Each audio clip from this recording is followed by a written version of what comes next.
খেয়েছি, খাবার ব্যাপারে আমার কোনো হাঁক পাঁক নেই মহারাজ। থাকবে কি করে মন্ত্রী মশাই? সবার পেটে কি আর ঘি সহ্য হয়?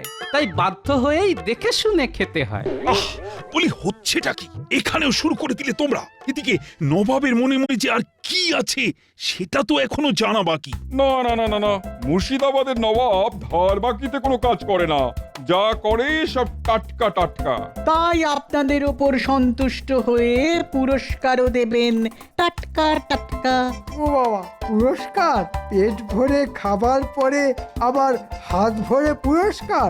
এটার জন্যই তো সেই কখন থেকে উসখুস উসখুস করছেন মন্ত্রী মশাই। হ্যাঁ, মানে তোমাদের তিনজনকেই আমি আলাদা আলাদা উপহার দেবো। অনেকক্ষণ ধরেই তো দিচ্ছি দেব বলে সময় কাটাচ্ছেন জাহাপনা, এবারে না হয় দিয়েই দিন। ও গোপালের যেন আর তর সইছে না। সেসব তো না হয় ঠিক আছে, কিন্তু হঠাৎই